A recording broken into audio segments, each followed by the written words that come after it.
If you're not subscribed, go ahead and click the subscribe button and click the bell for notifications when I post a new video. And if you are on Facebook, search for KimAllNaturelle to join our support group for tips, to ask questions, and to get support.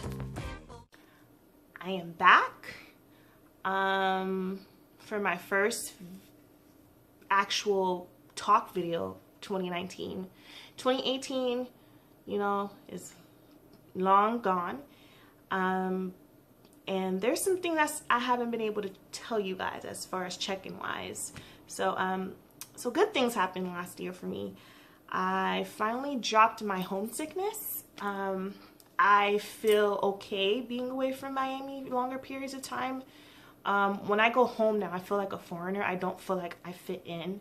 It's like everyone's life moved on and I'm playing catch up. And I'm fine with that. I don't like being in everybody's business. But I don't feel at home or, you know, nostalgic anymore about home. I paid off 2 credit lines last year. I know that was a goal that I set for myself, to pay off my debts. So I paid off 2 credit lines last year.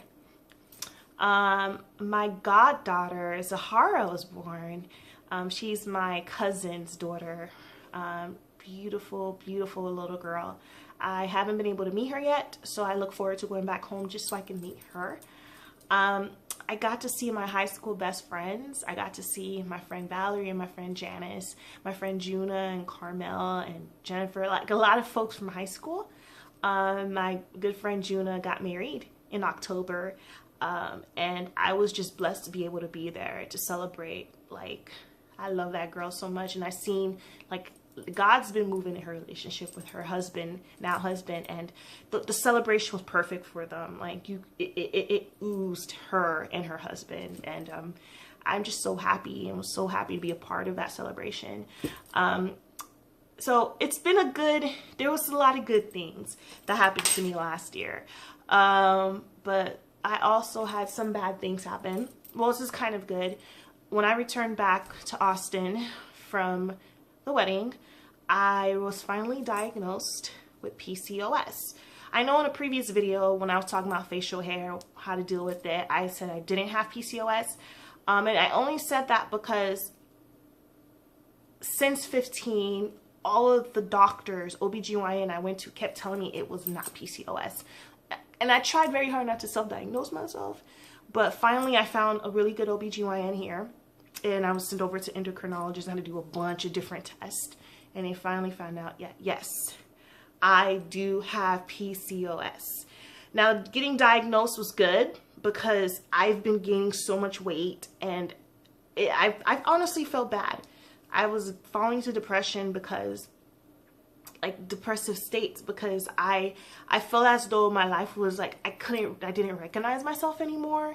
And facial hair issues got worse, which lowered my self-esteem, and my clothes wasn't fitting, and I'm not bawling to be buying clothes at such high rates. And although I ate right, I had to, like, be more restrictive in my diet, and I wasn't losing weight, and then even if I, like, exercised, and like, it was really bad. So getting that diagnosis actually relieved a lot of stress for me, and also made going home a lot better for me. Caribbean folks, Haitian folks, I think it's all Caribbean people, they are very blunt.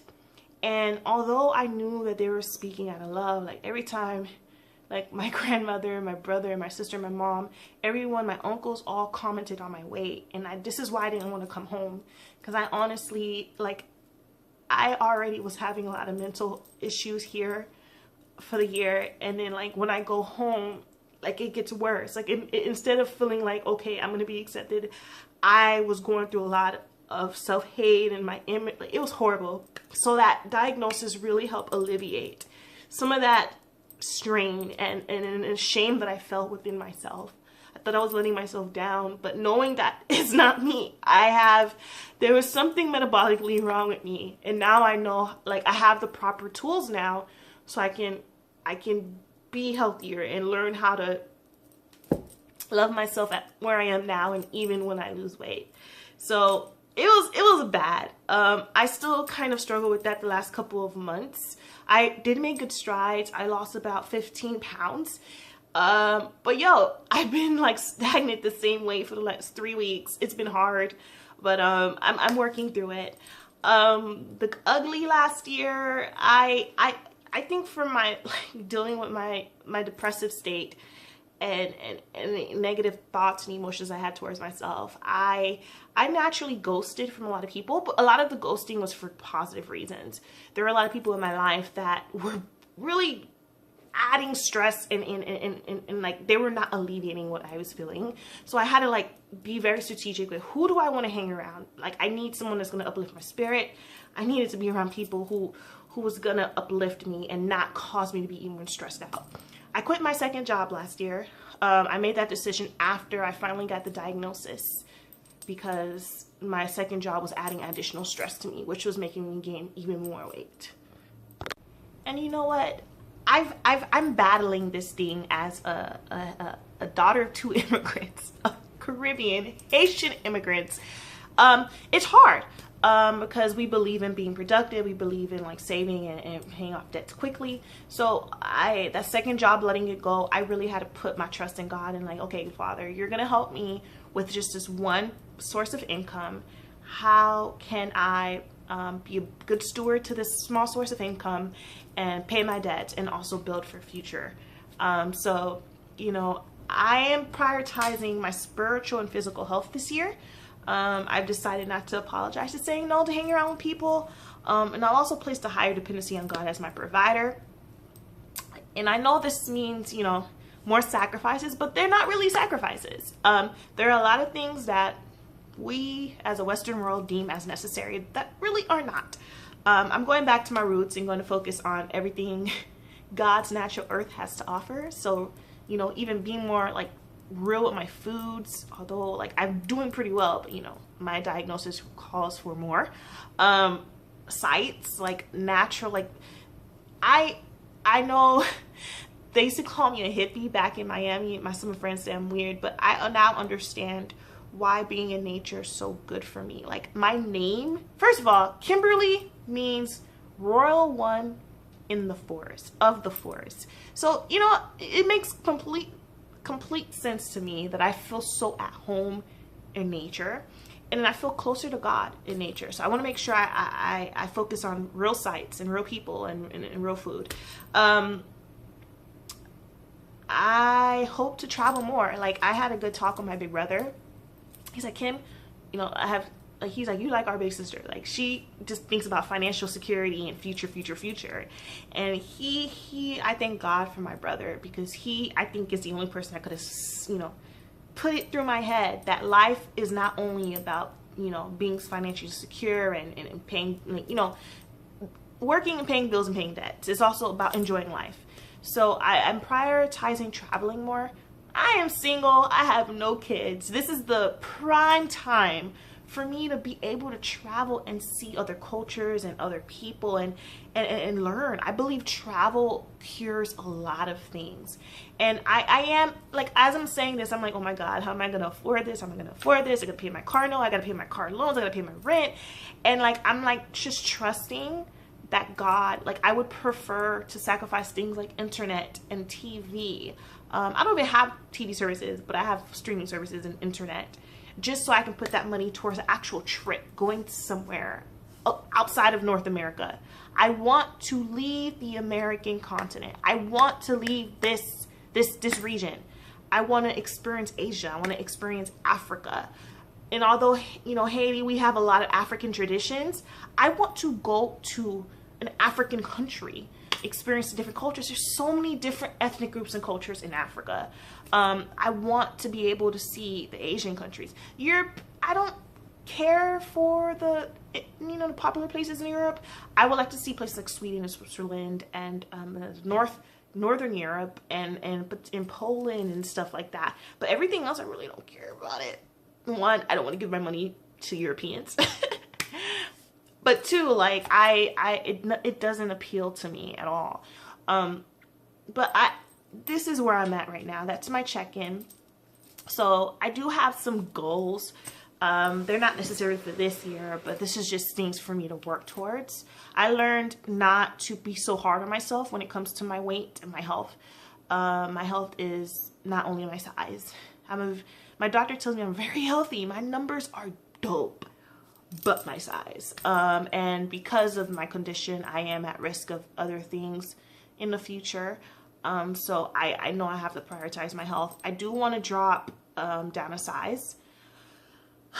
It's been hard. I thought I was just tired all the time, but knowing that's a condition, and also I am iron deficient. So, you know, upping up my vitamin intake and making sure I'm giving what my body needs so I can function and thrive. Spiritual health. Getting back into my books. I miss reading for the heck of it. My coworker just gave me this book called The Power of Fear. I look forward to reading it, and of course my Bible. Getting back in that, I need God to help me.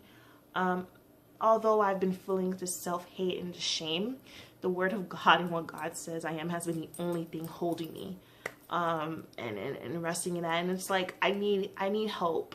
I like to say I'm an optimistic pessimist. And I kind of want to have that balance, but I also want to make sure my hope is not lost. Because God's my hope, so I need Him to help me with that. So getting into my Word even more in prayer and blocking that out. Mental health, again, I need to be in nature. I am seeking therapy, trying to get connected to a therapist. I think it will do good for me. Although I'm trained to do that, I realize I need someone to kind of help me better process things that I go through and stuff. Yeah, my mental health is really important to me. And then I realize that not being transparent in all my spaces about how I'm feeling is also damaging to me. So I want to make sure that I'm more in tune with how I'm feeling, my body, to help me process and to also communicate my needs better to people around me. And I think this will help me build deeper relationships with folks too. So prioritizing my mental health, my spiritual health, and my physical health, like just making the changes that I need so that I don't have to be a gym person. I don't have to lift weights and stuff like that, but I don't want to live at the gym. I don't think that's sustainable. And I know too many times folks who are heavy hard at the gym for 2 years, they stop and then the weight comes all back. So I'm trying to find ways to be active in my everyday, and things of that sort, that I'm not required to be at the gym every day. I don't have time for that. I'm busy out here trying to save the world. But that is my update, y'all. Let me know, like, if you were diagnosed with PCOS, I realize there's more of us with it than without, apparently, and there's just not enough information about it. I would like to hear from you ladies if you were diagnosed with polycystic ovarian syndrome, and yeah, so stay tuned for my avocado treatment video. I do not forget about y'all. Thank you so much for y'all patience. It's been a hard couple of months, and God's helping me through it. See you guys in the next video. Hey, it's Kim here. Thank you so much again for tuning into this channel. Be sure to subscribe and click the bell for notifications. Do you want me to talk about something specific? Please leave a comment below, either if you're on Facebook, Instagram, or on YouTube. Leave a comment and I'll be sure to post it. Thanks for tuning in.